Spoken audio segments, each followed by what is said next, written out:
This is Piccadilly Circus, made famous by that well-known relish often used in sandwiches. It was founded in 1822 by Colonel Piccadilly, who, as you see here, was also one of the tallest people of all the relish-named architects.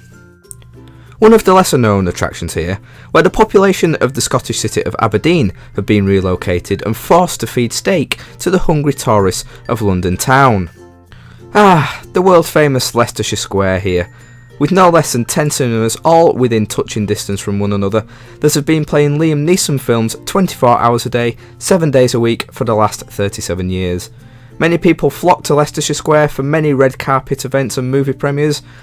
That is, of course, as long as the movie is starring Liam Neeson. Situated in the heart of Trafalgar Triangle, we have Nelson's Pole. No one is exactly sure why Nelson climbed up here all those years ago, although some research shows that he had an argument with his mother and refused to come down until she accepted that he didn't have to eat his greens at tea time. Ever the stubborn woman and the stubborn man, Nelson remains up his pole with no signs of coming down anytime soon. There are daily attempts to retrieve Nelson from the top of his pole, but with real-life tigers on guard down below, it is a task that is fraught with danger. It seems these young ones were very lucky today. Trafalgar Triangle is also home to faded stars of film and television. They often hold public auditions in the hope of being picked up once again by agents and being able to reignite their careers. Oh kids, it's Mickey and Mouse, look at me dance! Here we have the famous open-air natural baths of London, where people are encouraged to bathe in the natural springs. Rumoured to add weeks to your life expectancy, you can see why people flock here in their millions. This cock travelled to London to follow his dreams, but underestimating London winters, he is doomed to freeze for all eternity. This historic standoff between the West Side Blues and the East Side Reds has now lasted 341 years.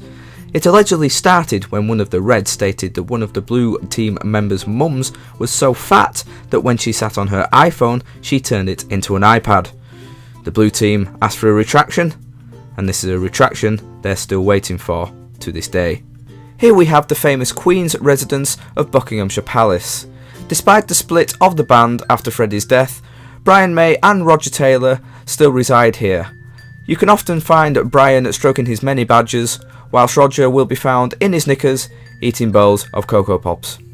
Here we have the home of Britain's Prime Minister, who quite frankly is an evil, shiny-faced twat. This is of course where Albus Dumbledore famously defeated Lord Voldemort. The all-seeing eye of London, my personal favourite. If it sees you doing something that you shouldn't be, then it will emit 500,000 volts of pure electricity from one of its many pods and strike you down dead. And finally, where would we be without Big Benjamin? Officially the tallest clock in the whole of the Palace of Westminster, it was erected back in 980 AD by Father Time himself. Originally made as a present to his good friend Bruce Forsyth, the clock tower was thrown back in Time's face, in which he sustained a pureed body. It was then that he decided to place it next to the Houses of Parliament, so all the toffee-nosed politicians knew what time their butlers would feed them. So there we have it, my extensive and very thorough tour of old London town. I do hope you enjoyed it, and hope you learned something along the way. Tatty bye!